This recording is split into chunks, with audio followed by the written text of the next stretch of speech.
Shalom, shalom, bien-aimés dans le Seigneur, shalom à toute la grande famille. Bien-aimés, c'est toujours un plaisir immense de se retrouver afin de pouvoir lire quelques textes bibliques et j'aimerais exhorter aujourd'hui. Si c'est la première fois que vous tombez sur cette page, veuillez juste vous abonner, liker, partager la vidéo. Ce n'est pas un hasard que vous soyez là, car le Dieu que nous servons, avec lui, il n'y a pas de hasard. Bien-aimés, j'aimerais parler à mes frères et mes sœurs de l'Église, corps du Christ. Plusieurs traversent des moments difficiles, des épreuves, des attaques, des combats, et parfois, ils se mettent à aller partout, à gauche, à droite, afin de pouvoir trouver des solutions. J'aimerais parler à mes frères et mes sœurs afin de les exhorter de l'attitude à tenir à avoir face aux problèmes, aux tribulations, aux épreuves. Parce qu'en tant qu'enfants de Dieu, nous allons passer des épreuves sur cette terre, nous allons passer des tribulations. Parce que c'est ces épreuves qui renforcent notre foi. Et lorsque nous regardons dans l'Ancien Testament, le peuple israélite, lorsqu'ils étaient en Égypte, ce qui est l'image du monde. Lorsqu'ils étaient en Égypte, ils étaient dans l'esclavage, ils étaient combattus, ils avaient tellement de problèmes. Et ils criaient à Dieu, c'était difficile dans le monde, l'image du monde. Et lorsque le Seigneur a envoyé Moïse, Moïse les a délivrés et ils sont sortis de l'Égypte, qui préfigure pour ceux qui sont encore hors de la bergerie, l'entrée dans le royaume de Dieu. Parce que lorsque tu deviens enfant de Dieu, c'est-à-dire tu acceptes l'évangile de Christ, on te prêche l'évangile, tu acceptes cet évangile, tu deviens enfant de Dieu. Cela, c'est la sortie du monde. Donc, le peuple qui est sorti en Égypte, les Israélites, c'est toi aujourd'hui qui es sorti d'Égypte pour entrer dans le royaume du Seigneur. Et lorsque tu entres dans le royaume de Dieu, bien-aimé, tu n'appartiens plus au monde des ténèbres. Tu n'es plus esclave de Satan.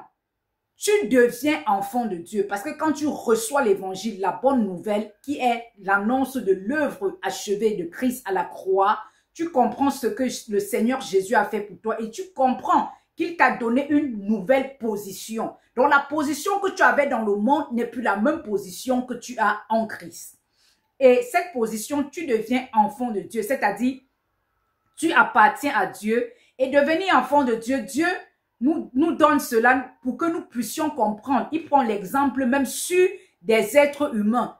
Toi qui es un être humain, tu as ton enfant. Comment est-ce que tu prends soin de ton enfant? Comment est-ce que tu vois ton enfant? Donc Dieu prend des choses de la nature, il prend des choses pour pouvoir nous expliquer, pour que nous comprenions facilement. Donc lorsque tu deviens enfant de Dieu, tu appartiens à Dieu. Dans l'Ancien Testament, il n'y a aucune personne qui était enfant de Dieu dans l'Ancien Testament. Non. C'est pas la grâce. C'est pas la grâce. Comme Éphésiens 2:8 le dit. Nous sommes sauvés parce qu'on était dans l'esclavage du monde. Mais nous sommes sauvés par la grâce au moyen de la foi. Donc, nous sommes sauvés par la grâce et nous devenons les enfants de Dieu et nous devenons aussi l'épouse de Christ. Donc, quand tu veux prendre si un homme a une épouse, est-ce qu'il peut s'amuser avec son épouse? Non, il ne peut pas accepter que n'importe qui touche son épouse. Donc Dieu prend des mots comme ça pour nous donner, pour nous dire l'immensité, l'amour qu'il a pour nous, comment il ne peut pas nous laisser. Donc, bien-aimé, le thème de ce message aujourd'hui est intitulé « Laisse Dieu combattre ». Laisse Dieu combattre. Laisse à Dieu toutes tes tribulations, tous tes problèmes en quelque sorte. Bien-aimé, il n'y a aucune place dans la Bible où Dieu te laissera, où Dieu a dit je vais t'abandonner, où Dieu a dit quand tu es mon enfant, je ne prends pas soin de toi. Non. Dans toute la Bible, le Seigneur a toujours et toujours pris soin de son peuple. Ce peuple israélite qui est comme la préfiguration de nous qui sommes devenus enfants de Dieu. Donc Dieu voulait montrer au travers d'Israël comment nous, ses enfants, ils pouvaient être avec nous. Et on a vu comment le grand Dieu, Dieu créateur de toutes choses, il a lui-même enlevé ses enfants dans l'esclavage. Et il les a conduits à Canaan. Canaan qui est la préfiguration en quelque sorte du ciel. En termes simples pour que nous comprenions. Donc nous, en tant qu'enfants de Dieu, nous sommes en train de nous préparer pour le ciel, pour la félicité éternelle, pour la vie éternelle. Donc, lorsque nous sommes dans ce parcours, étant des enfants de Dieu, Dieu ne pourra jamais t'abandonner. Parce qu'un enfant de Dieu est scellé du sceau du Saint-Esprit. Dieu est avec lui. Matthieu 28, 20. Voici, je suis avec vous tous les jours jusqu'à l'aboutissement des temps. Bien-aimé, ce qui te suffit, c'est de croire. Crois que la parole de Dieu est vraie. Crois que Dieu est avec toi. Et tu as cette foi-là, que c'est vrai. Et tu te laisses conduire. Nous allons lire dans Deutéronome 3, le verset 22. Parce que dans le parcours pour Canaan, ils ont été tellement combattus. Mais Dieu n'a jamais laissé son peuple. Lisons Deutéronome 3, au verset 3. L'Éternel, notre Dieu, livra entre nos mains Og, roi de Basan, avec tout son peuple. Nous les battîmes sans laisser échapper aucun de ces gens. C'est l'un des peuples qui était en train de combattre Israël. Dieu a donné, ils ont combattu, ils ont frappé ceux-là sans qu'un seul ne s'en sorte. Donc, ils ont eu la victoire sur tout. Pour te dire quoi? Tu as la victoire sur tous tes ennemis. Tu as la victoire dans tous tes problèmes. Quel que soit ce que tu veux faire, bien-aimé, tu as la victoire. Ça va secouer. Ça va être difficile, mais déjà tu combats dans la victoire. Et dans Exode 14, 14, bien-aimé, Dieu dit à son peuple, lorsqu'il arrive devant la mer Rouge, ils sont bloqués. Ils n'avaient aucune situation. Ils ne savaient pas par où ils devaient passer, descendre. Mais le Seigneur les a dit, gardez le silence, moi je combattrai pour vous. Bien-aimé, ça c'est Exode 14, 14. Pour te dire quoi? Que lorsque toi, enfant de Dieu, tu as un père qui est fidèle, un père qui ne t'abandonnera pas. Lorsque tu es face à cette épreuve de ta vie, que ce soit un mariage difficile où on te bat, où l'homme te méprise, où il te fait n'importe quoi. Bien-aimé, Dieu te dit, garde le silence, je combattrai pour toi. Je parle également à cette personne que tu cherches les papiers depuis plusieurs années dans un pays étranger. Tu es déjà fatigué. Tu ne sais plus quoi faire. Bien-aimé, Dieu te dit, garde le silence, je combats pour toi. Je parle à cette femme stérile qui est combattue par sa famille, qui est combattue par sa belle famille, qui est combattue à gauche, à droite, qui ne sait plus quoi faire. Parce qu'on te dit, on va te chasser du mariage. Bien-aimé, Dieu te dit, garde le silence, tu es mon enfant, je combattrai pour toi. Je parle également à cette personne qui a une maladie incurable,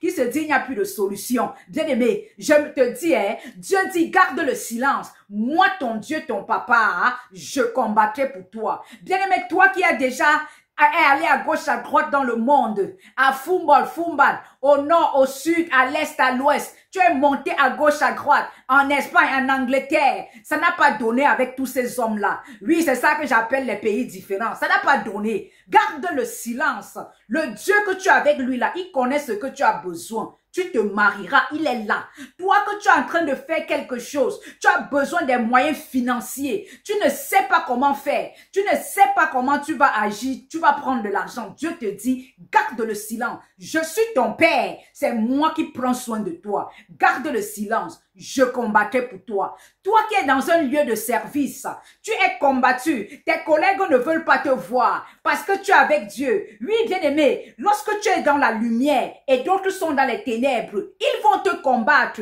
parce que la lumière qu'ils voient en toi, bien-aimé, ils savent qu'il y a la différence. Ils savent que celui-ci apporte quelque chose de différent que nous avons. Bien-aimé, ton père te dit, garde le silence. Moi, je combattrai pour toi. Bien-aimé, Israël n'a jamais échoué une bataille. Certaines batailles qu'ils ont échoué, c'est parce qu'ils avaient désobéi. Le Dieu Tout-Puissant, quand tu peux faire souvent certaines choses, il peut te châtier. Donc, il te pousse, il te donne à être sur un chemin. Tu te dis, va par ici. Tu ne veux pas comprendre, il peut te châtier. C'est ça les échecs d'Israël. C'est pour ça que nous devons avoir la foi, obéir à Dieu, obéir à notre Père. Bien-aimé, et tu dois comprendre, Les combats, les attaques spirituelles que tu as là, ce n'est pas en allant dormir, passer les nuits, combat, j'envoie le feu, je fais ceci que tu auras la victoire. Non, laisse Dieu combattre. L'esprit combat l'esprit. Crois en Dieu, crois en lui, crois en sa parole. Parce qu'il a dit, je suis avec toi et je te combattrai pour toi. Pourquoi est-ce que tu veux te casser? Les nuits vous dormez de minuit jusqu'au matin. Les gens sont là en train de combattre au lieu de se reposer. Jésus-Christ est notre repos. Il est notre repos. Il a dit, vous tous qui êtes fatigués et chargés, venez en moi, je vous donnerai du repos. Il est notre repos. En lui, nous avons le repos. Pourquoi est-ce que tu passes le temps à te fatiguer? Bien-aimé, sache que tu as un Dieu qui n'échoue jamais. Il ne fuit jamais les combats. Parce que c'est lui qui est le Dieu tout-puissant, créateur de toutes choses. Celui qui te combat là, il le connaît. C'est lui-même qui a créé toutes choses. Donc même celui qui te combat, c'est Dieu lui-même qui l'a créé. Comment est-ce qu'il aura peur de lui pour fuir? Dieu, bien-aimé, n'a jamais besoin de ton aide. Mais c'est nous qui avons besoin de l'aide de Dieu. C'est nous qui Dieu n'a pas besoin de ton aide. C'est pour ça que dans cette situation, tu te casses, tu montes, tu descends, tu pars chez les marabouts, tu pars chez les charlatans, tu pars chez les féticheurs, tu pars chercher les pasteurs à gauche, à droite. Dieu s'assoit, il te regarde. Il te regarde jusqu'au moment où tu es fatigué. Tu viens t'asseoir et tu dis, oh papa, là ça m'a dépassé. C'est où il prend le contrôle. Donc souvent tu es dans la situation, tu penses que tu es toi-même qui vas combattre. Tu as déjà raté. Tu as déjà raté le début.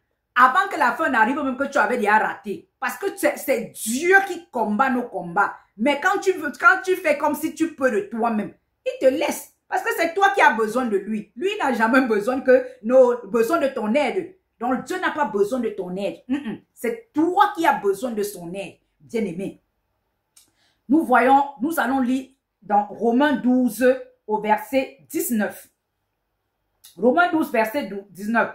Ne vous vengez point vous-même, bien-aimés, mais laissez agir la colère, car il est écrit, à moi la vengeance, à moi la rétribution, dit le Seigneur.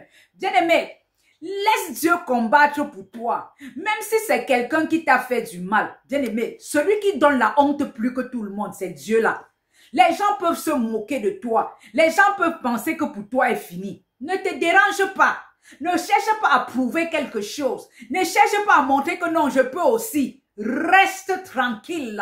Parce que le Dieu là, à lui la vengeance, à lui la rétribution. C'est lui seul qui va se lever et combattre ton palabre.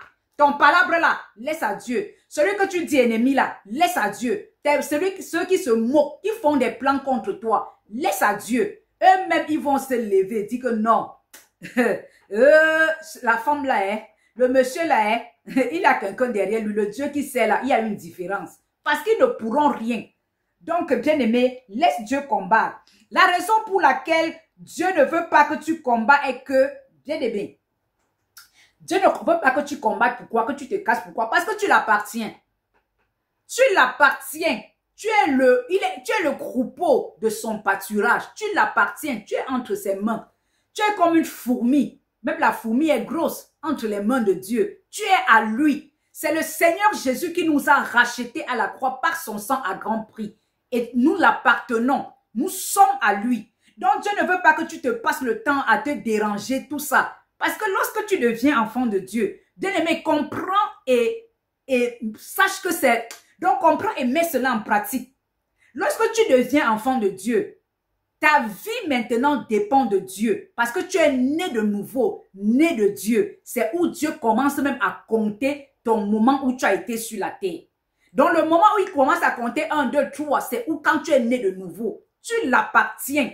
Quand quelque chose est à toi, quand tu vas au marché là, tu achètes quelque chose, c'est pour toi, non? Il est à toi et fait ta joie. Tu peux faire ce que tu veux avec cette chose-là.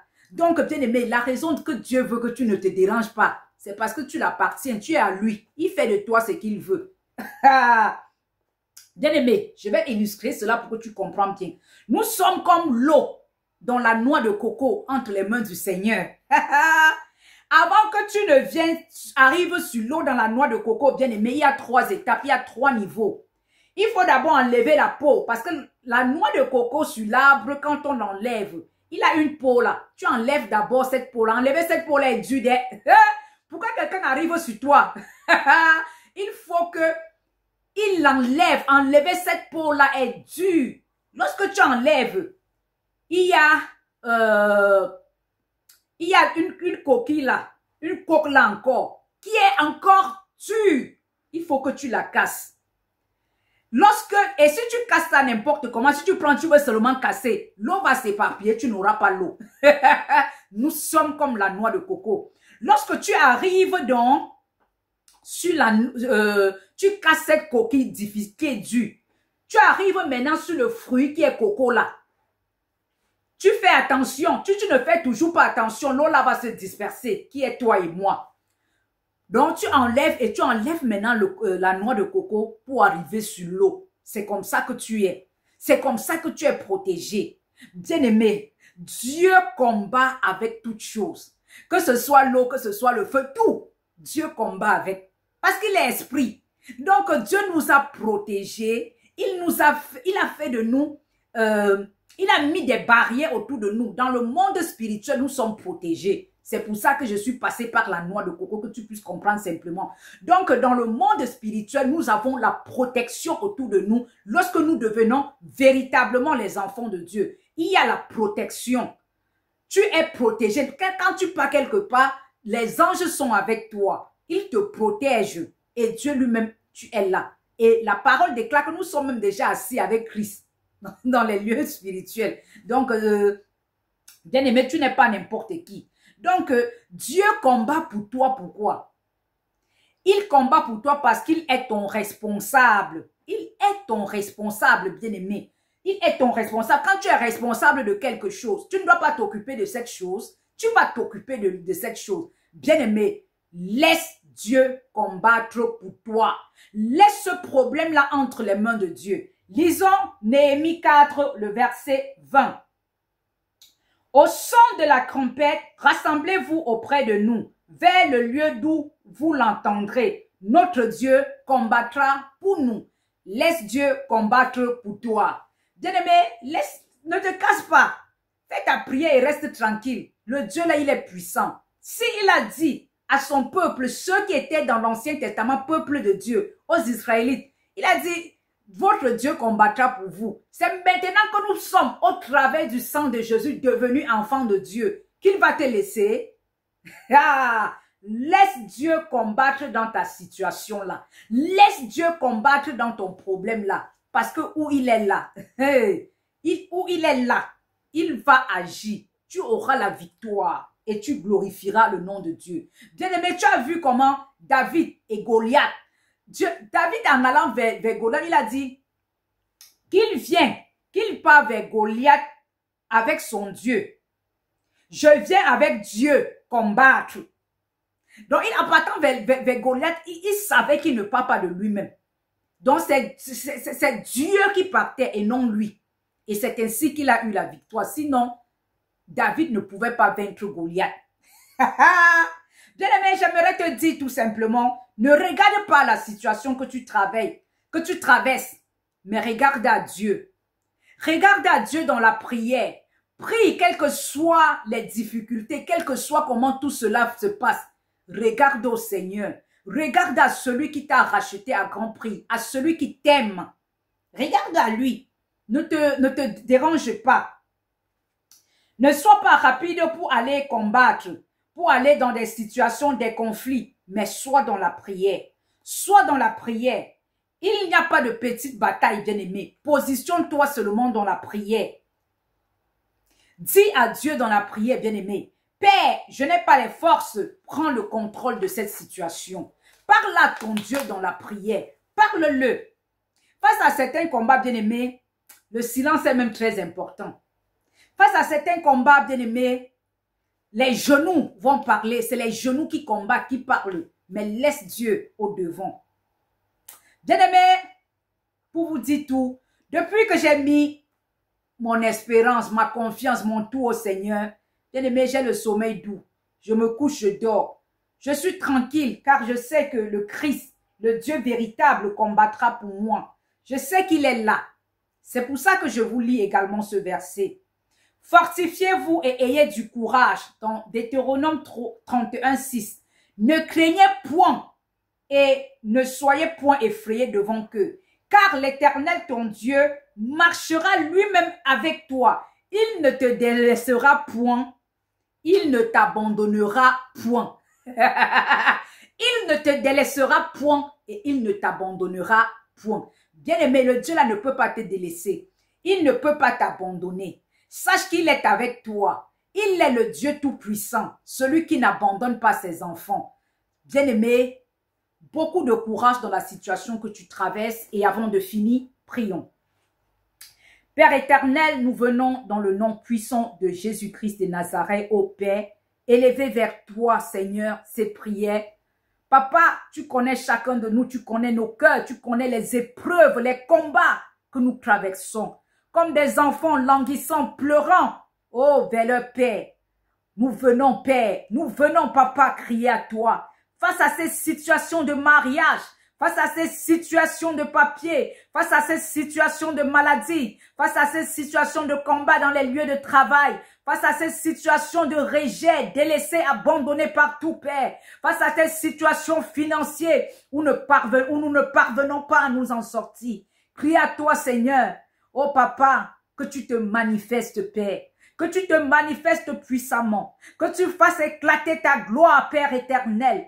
Agis, Seigneur, dans cette situation. Donne-nous, Seigneur, que nous sortons de cette situation dans la victoire. Papa, tu as dit, tu combats nos ennemis, tu combats ceux qui nous combattent. Père, combat ces ennemis qui nous combattent, mon Dieu, mon roi. Nous les laissons entre tes mains, ô Père. Seigneur, donne-nous de voir rien qu'à toi, Seigneur. Donne-nous un cœur apaisé où nous regardons à toi, où nous nous confions uniquement à toi, Père, car nous savons qu'avec toi, nous allons de victoire en victoire. Amen. Bien-aimés, demeurons bénis, partagez pour bénir d'autres personnes. Au nom de Jésus, nous avons prié, nous avons partagé. Amen. Bien-aimés, à bientôt. Shalom.